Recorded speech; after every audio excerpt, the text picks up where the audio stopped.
Hello everyone.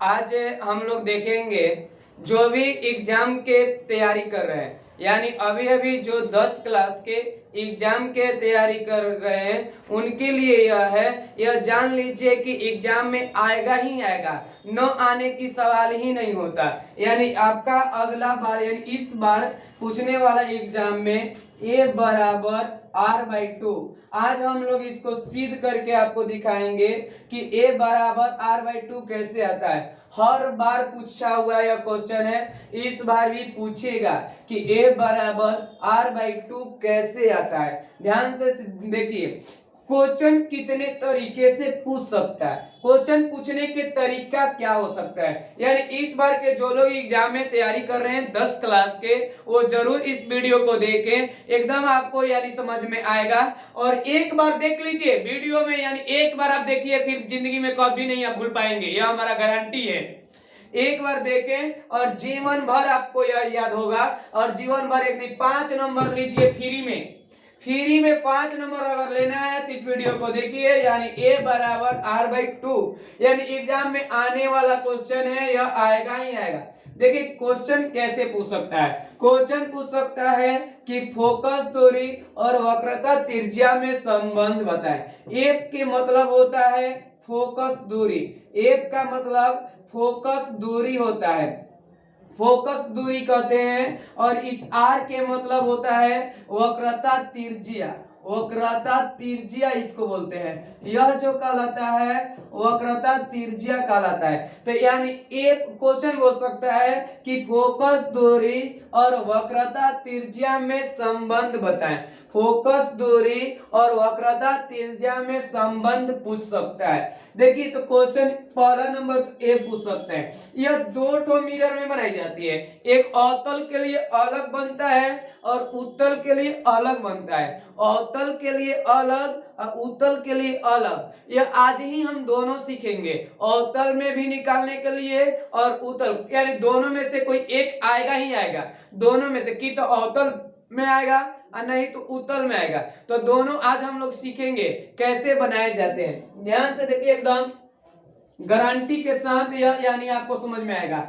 Guarantee लिख के ले लीजिए कि यहाँ पे यह लिख के ले लीजिए कि आपको समझ में आएगा, न आने की सवाल नहीं है। क्वेश्चन किस तरीके से पूछ सकते हैं, ध्यान समझिए। क्वेश्चन बोल सकता है कि अवतल दर्पण में, यानी पहले हम अवतल में देखते हैं। अवतल दर्पण में एक बराबर r/2 सिद्ध करें। a बराबर r/2 क्या करें, यानी सिद्ध करें। यह सिद्ध करने के लिए कहेगा कि इसको सिद्ध करें। अवतल दर्पण में a बराबर r/2 सिद्ध करें।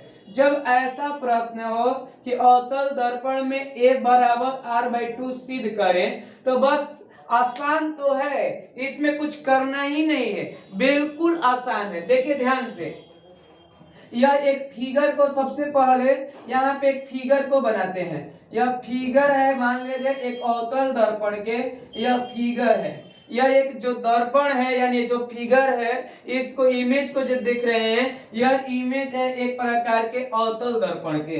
अवतल दर्पण में इसको हम वक्रता केंद्र यानी यह जो होता है मुख्य अक्ष कहते हैं। यहाँ पे मान लिया जाए हमारा फोकस है और यहाँ पे मान लिया जाए वक्रता केंद्र है। फोकस को F से, वक्रता केंद्र को C से सूचित करते हैं, डिनोटेड बाई। यानी फोकस को हम लोग यानी F से और इसको C से। ध्यान से देखिए, एकदम फिगर को देखे, जब तक फिगर नहीं बनाने आएगा आपको तब तक यह न्यूमेरिकल यानी इसको यानी थ्योरम को सिद्ध ही नहीं कर सकते। सिद्ध करना है तो इस फिगर को बनाने को सीखें। यह सीखना जरूरी है कि यह क्या है, एक प्रकार के अवतल दर्पण है। क्या है, अवतल दर्पण है। इस अवतल दर्पण में इसको हम प्रधान अक्ष या मुख्य अक्ष कहते हैं। प्रधान अक्ष या मुख्य अक्ष के जब समानांतर कोई किरणें जाती हैं, यानी प्रधान अक्ष या मुख्य अक्ष के समानांतर जब प्रकाश के किरणें जाती है तो फोकस से होकर के गुजर जाती है। जब प्रकाश के किरणें प्रधान अक्ष या मुख अक्ष के समानांतर जाती है। इसी को हम प्रधान अक्ष भी बोलते हैं और इसी को मुख अक्ष भी बोलते हैं। तो यहाँ पे ध्यान से देखें, एकदम इसको गुजारेंगे सीधा सीधा, एकदम आप लोग इंच का यूज कर लेंगे, आप लोग स्केल का यूज करेंगे, एकदम सीधा सीधा जाएगा आपका किरणें। कॉपी पे जब बनाएंगे तो स्केल का यूज करेंगे। तो ध्यान से देखें, यह एक जो है अवतल दर्पण है। इस अवतल दर्पण के सीधे समानांतर यानी मुख अक्ष के समानांतर एक किरणें जा रही है और यह आपके मुख अक्ष के समानांतर दर्पण से परावर्तन के बाद, दर्पण से परावर्तन के बाद कहां से गुजर रहा है? फोकस से। कहां से गुजर रहा है? फोकस से। फोकस को एफ लिखते हैं। देखिए यहाँ पे एक हम लंब डालते हैं, यहाँ पे जो है एक प्रकार के हम लंब डालते हैं, इसको हम वक्रता केंद्र कहते हैं। इसको सी से डिनोट करते हैं। कहां से डिनोट करते हैं? सी से। इसको सी से डिनोट किया जाता है। इस किरण को हम मान लेंगे ए और यहाँ पे मान लेते हैं बी।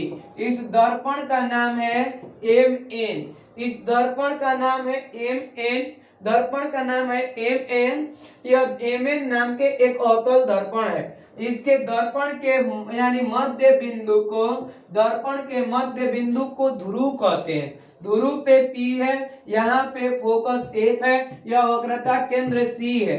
जब मुख अक्ष के समानांतर प्रकाश की किरणें जाती है, जब प्रकाश की किरणें मुख अक्ष के समानांतर जाती है तो दर्पण से परावर्तन के बाद कहां से होकर गुजर जाती है? फोकस से। इस रूल को याद रखें, कहां से होकर गुजरती है? फोकस से होकर के गुजर जाती है। फोकस से होकर के ये किरणें निकल जाती है, गुजर जाती है।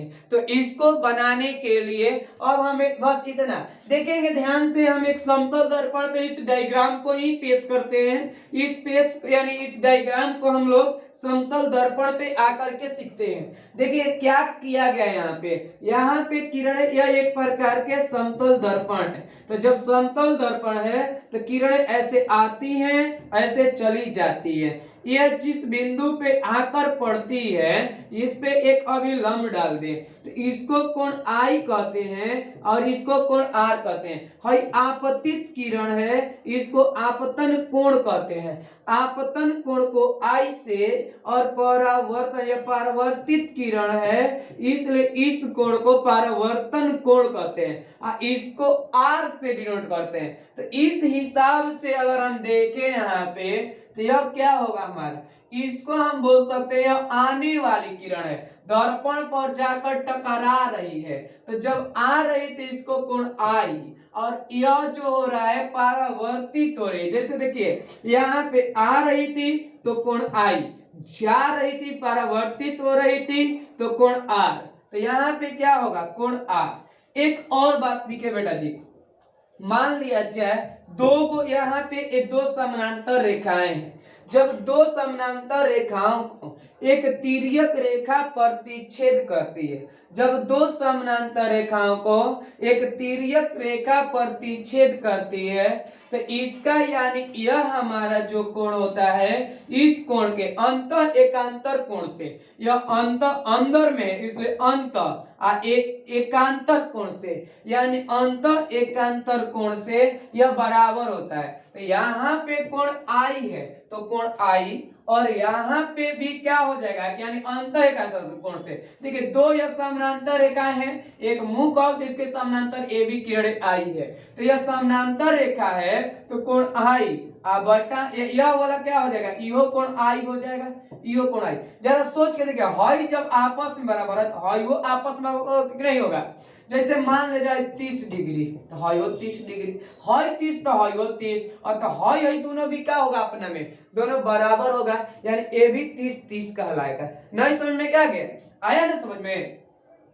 जिन बच्चों को इतना समझ में आ गया, अब आगे के तो हवा है, कुछ नहीं है। आगे के हवा हो जाएगा, यानी एकदम हवा जैसा समझ में आई, जैसे हवा लगता है ना एकदम झरा झरा, उसी तरह से झरा झरा यह समझ में आएगा एकदम गारंटी के साथ। ध्यान से देखिए, केवल देखना आपका काम है। एकदम 5 मिनट में यह वीडियो आपको समझ में आएगा, यानी 5 मिनट मुश्किल से केवल देख लें, एकदम आपको समझ में आएगा, यह हमारा गारंटी है। ध्यान से समझे इसको। अब हम इसमें देखिए 5 नंबर लेने के मतलब खाली इसका डायग्राम को के देख करके, इसके खाली फार्मूला को कैलकुलेट कर देने से, फार्मूला को ड्राइव कर देने से हमारे 5 नंबर नहीं मिलते। इसके लिए कुछ प्रोसेसें हैं, कुछ प्रोसेस बनाई जाती है। नंबर लेने के लिए सुंदर सा फिगर होती है, ये सुंदर सा फिगर बनाएंगे। पहला नंबर यहाँ से ये भी बात जान ले कि यहाँ से यहाँ के बीच के दूरी को हम फोकस दूरी कहते हैं। यह हमें यानी यहाँ से यहाँ के बीच के दूरी को फोकस दूरी, इसको एफ से डिनोट करते हैं। यहाँ से यहाँ के दूरी को वक्रता तिरछिया कहते हैं, इसको आर से डिनोट करते हैं। कहां से डिनोट करते हैं? आर से। तो जब आर से इसको एफ से इसको, तो नंबर बनाने के लिए एक सुंदर सा कॉपी में फिगर को होना चाहिए, यानी कॉपी किताब लेकर के बैठे आप लोग, एकदम समझ में आएगा। इसको उतारे और इससे आसान कहीं नहीं देखे होंगे आप, तो देख लीजिए एकदम इससे आसान नहीं देखेंगे। ध्यान से देखिए, सबसे पहले हम कुछ मानते हैं, यानी कि कोई भी चीज को फार्मूला को ड्राइव करने के लिए, किसी भी फार्मूला को ड्राइव करने के लिए हमको कुछ मानना पड़ता है। तो हम यहाँ पे क्या करेंगे? अभी मानेंगे, यानी मानना पड़ता है, इसका मतलब हम मानेंगे। तो मानेंगे तो क्या मानेंगे? ध्यान से देखिए, लिखेंगे एकदम छोटा सा में तो नहीं सकते कि माना कि लिखते हैं आप लोग। ध्यान से देखिए, माना कि, जब भी माना कि लिखे तो थोड़ा सा कॉमा का निशान दे। माना कि लिख करके कॉमा का निशान दे, तो लिखना है कि माना कि ए बी किरण लिख देते हैं, एक नहीं, ए बी किरण मुख्य अक्ष के समानांतर दर्पण, यानी मुख्य अक्ष के समानांतर जाता है, जो अवतल दर्पण से परावर्तन के बाद मुख्य अक्ष के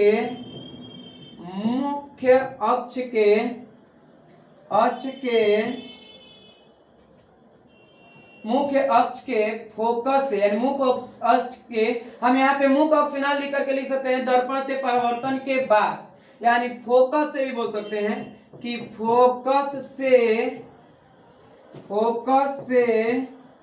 होकर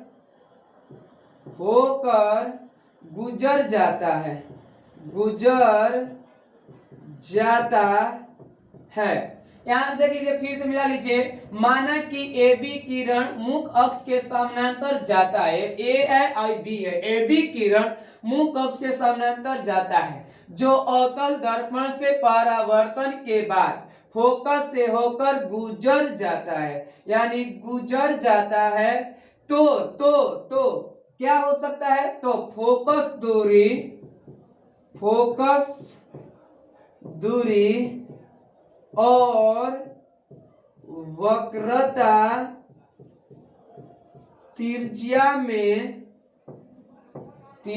में संबंध होगा, यानी संबंध बताना है कि संबंध क्या होगा। माना कि ए बी किरण मुख्य अक्ष के समानांतर जाता है, जो यानी अवतल दर्पण से परावर्तन के बाद फोकस से होकर यानी गुजर जाता है, तो फोकस दूरी और वक्रता त्रिज्या में संबंध होगा। तो यहाँ पे बताना है आपको कि फोकस दूरी और वक्रता त्रिज्या में संबंध क्या होगा, संबंध को इसका बताना है। तो जिनको यानी जो लोग 10 के एग्जाम देने वाले हैं या नहीं देने वाले यानी 10 की तैयारी कर रहे हैं, अगले साल जाएंगे, अगर वो भी वीडियो को देख रहे हैं तो एकदम ध्यान से देखें और इसको पॉज करें और पॉज करके उतार लें, यानी पॉज करके इसे उतारें और उसके बाद हम इसके आगे बताते हैं आपको।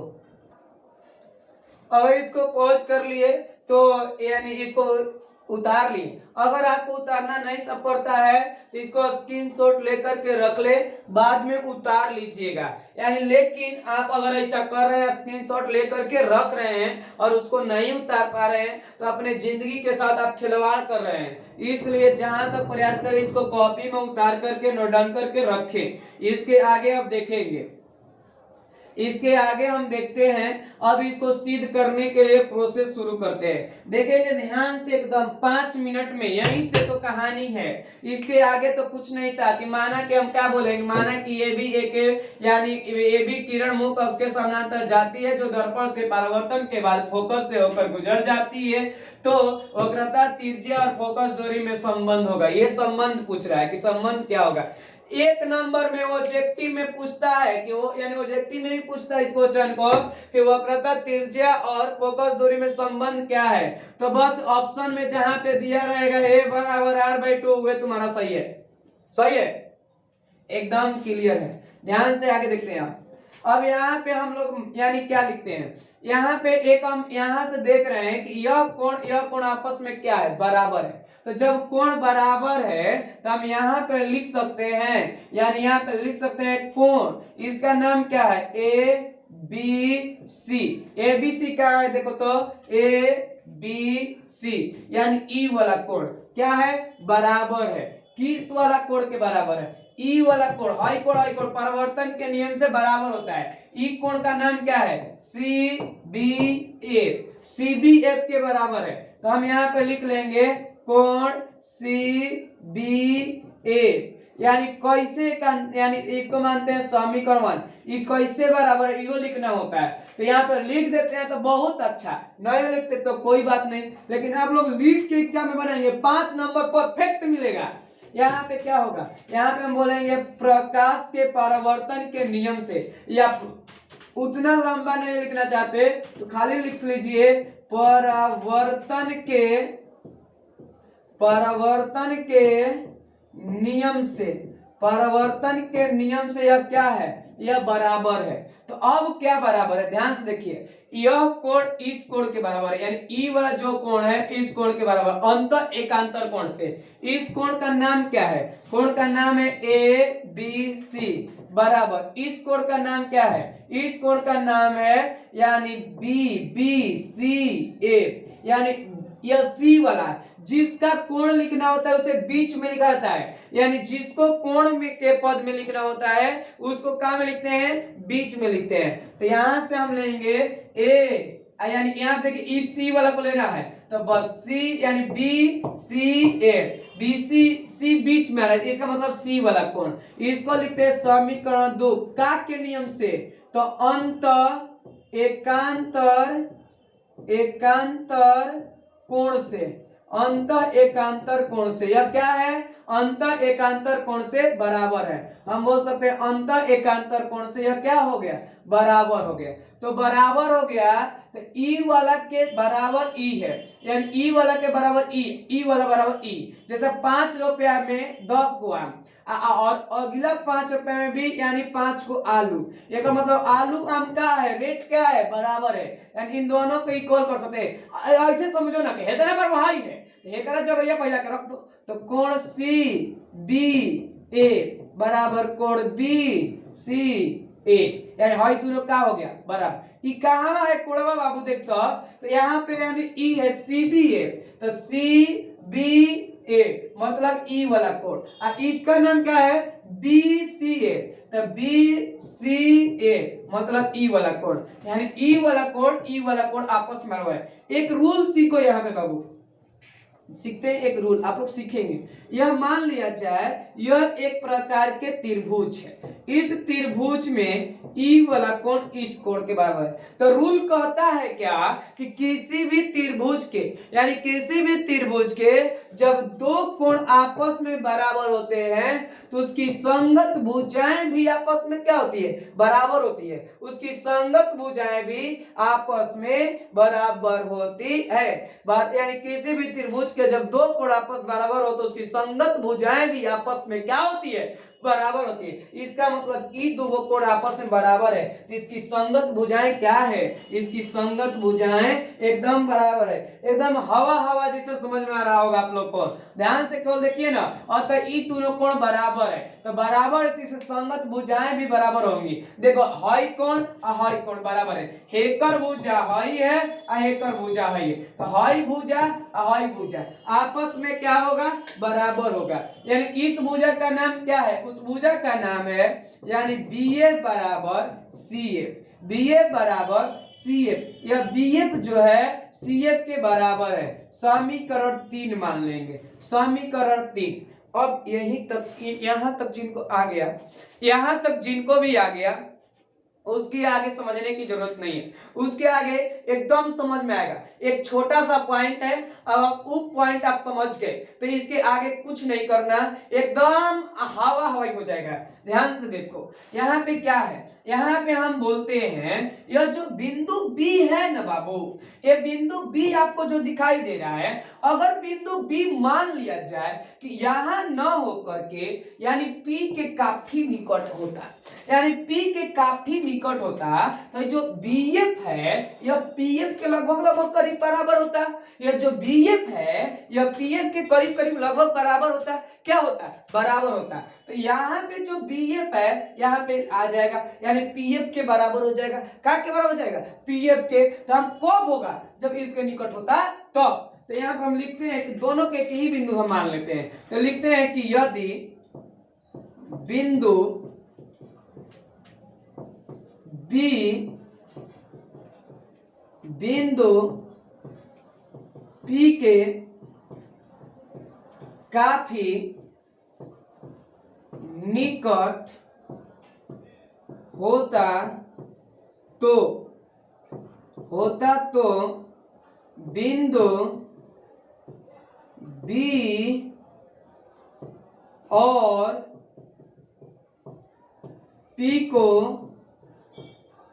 एक ही बिंदु माना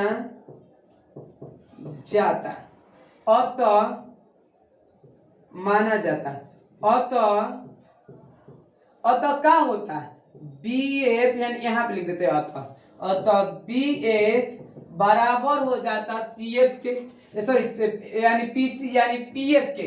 यह जो BF है यहाँ पे आ जाता है, अतः BF बराबर CF हो जाता है। यानी CF ने PF यानी BF बराबर PF। इसको मान लीजिए समीकरण 4।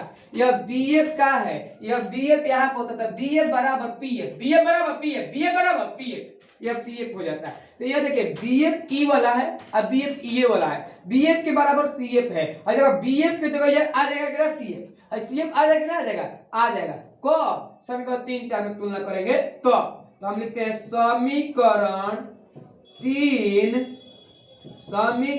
3 और 4 से। तो समीकरण 3 और 4 से क्या होगा, CF बराबर PF। समीकरण यानी 3 4 से क्या होगा, CF बराबर PF। यह बराबर हो गया, तो जब बराबर हो गया तब कुछ नहीं करना है, इतना ही करना था। यह इसके बराबर हो गया, यानी कहने के मतलब है कि इसके बराबर E है और इसके बराबर E है। देखिए इसके बराबर E है, ध्यान से समझिए, इसके बराबर E है और हेकरा बराबर हाई है। तो अतः हाई आपस में क्या है, बराबर है, आपस में क्या है, बराबर है। यानी ई ए भी आपस में क्या होंगे बाबू, बराबर होंगे। तो यह जो बराबर होंगे तो इसीलिए लिख देगा CF बराबर PF, मतलब हाई वाला बराबर हो गया। अब कब, अब अब क्या लिखते हैं, अब लिखते हैं Cp बराबर, देखो C और P हेजा से हेजा तक, तो Cp बराबर क्या होगा, देखिए तो Cp की जगह पर हम लिख सकते हैं यानी Pf प्लस Cf, यानी हाथाना प्लस इतना, इतना प्लस इतना, जोड़ सकते हैं कि नहीं जोड़ सकते हैं, तो यानी Cp बराबर कितना बराबर, Cp बराबर क्या होगा, Cp बराबर होगा Ca plus Pf, Ca plus Pf, देखो Cf के मान दिया है Pf, Cf के मान दिया है Pf, देखो हायर Cf है Cf होगा के जगह कुछ नहीं करेगा, अरे तो Pf के मान बा ना, Pf के मान क्या होला 1 होला, तो Cf के मान नहीं दिया है, तो जब Cf के मान नहीं दिया है तो Cf का मान बदल देंगे, काम है Cf बराबर Pf होता है, तो Pf प्लस Pf, तो यहाँ पे देखिए आप लिख देते हैं Cf बराबर Pf प्लस Pf, तो यहाँ पे अब आगे की ओर लिखते हैं, तो यह Cf को हम क्या जानते हैं, C यानी Cp, यह हमारा Cp है, तो Cp के जगह क्या दिया है, R दिया है, यानी इनके बीच के दूरी को R कहेंगे, क्या कहेंगे R कहेंगे, और Pf के बीच के दूरी को क्या कहेंगे F कहेंगे, प्लस ठीक करो क्या कहल जी F कहेंगे, दोनों के बीच के दूरिया को F कहेंगे, दोनों के ना Pf है ना, तो क्या हो जाएगा R बराबर 2F, तो यहाँ पे A बराबर क्या होगा F बराबर R, और ये जो गुणा में है कहाँ आ जाएगा बटा में, कहाँ आ जाएगा बटा में, तो F बराबर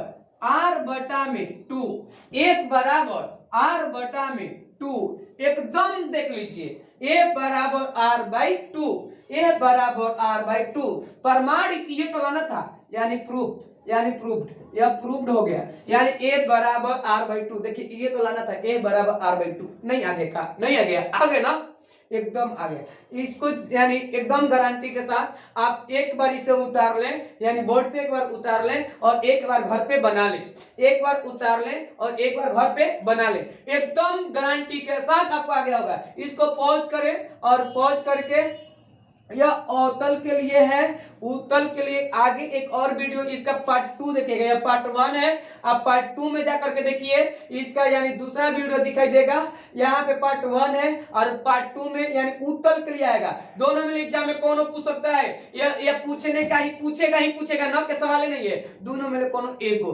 कोनो में यानी कि तो अवतल पूछेगा ना तो उत्तल में, यह किसके लिए है, यह आपके अवतल के लिए है, तो अवतल के लिए बना लीजिए, उसके बाद हम आपको उत्तल के लिए पार्ट 2 में मिलेगा, जाकर के देख लीजिए। आज के लिए इतना ही, हम फिर मिलते हैं अगले एपिसोड में।